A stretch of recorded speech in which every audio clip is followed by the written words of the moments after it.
mit ihren medizinischen Forschungen erreicht haben, dafür werden ihnen... Die 9. Armee ist nach Norden hin bewegungsunfähig. Ich will Federn sehen! Sofort! Es ist dem Feind gelungen, die Front in breiter Formation zu durchbrechen. Im Süden hat der Gegner Zossen genommen und stößt auf Stahnsdorf vor. Der Feind operiert jetzt am nördlichen Stadtrand zwischen Frohnau und Pankow. Und im Osten ist der Feind bis zur Linie Lichtenberg-Marsdorf-Garzhorst gelangt. Mit dem Angriff Steiners wird das alles in Ordnung kommen. Mein Führer, Steiner konnte nicht genügend Kräfte für einen Angriff massieren. Der Angriff Steiner ist nicht erfolgt.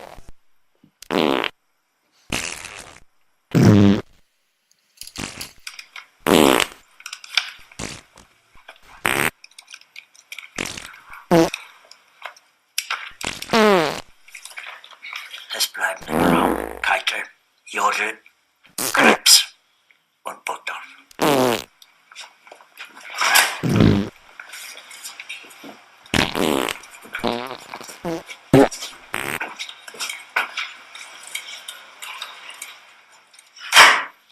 Das war ein Befehl!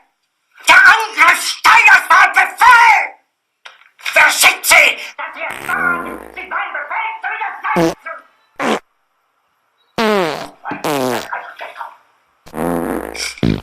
Das Militär hat mich belogen!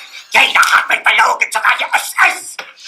Die gesamte Generalität ist nichts weiter als ein Haufen niederträchtiger, treuloser Feiglinge! Mein Führer, ich kann nicht zulassen, dass die Soldaten, die für Sie verbringen... Nicht als Feiglinge! Verreiter, Versager! Mein Führer, was Sie da sagen, ist ungeheuerlich! Die Generalität ist das Geschmeiß des deutschen Volkes! Sie ist ohne Ehre!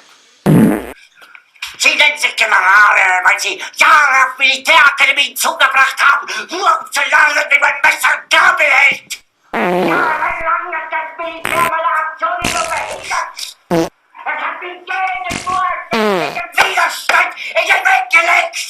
Ich hätte gut daran getan, von Jahren alle höheren Offiziere liquidieren zu lassen, wie Stalin!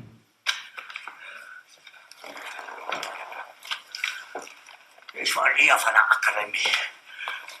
Und doch habe ich allein auf mich gestellt, ganz Europa erobert.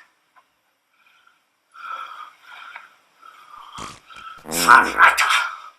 Von allem Anfang an bin ich so verraten und betrogen worden. Es wurde ein ungeheurer Verrat geübt am deutschen Volke. Aber alle diese Verräter werden bezahlen. Sie werden das saufen in ihrem eigenen Blut. Gerne. Beruhig dich doch.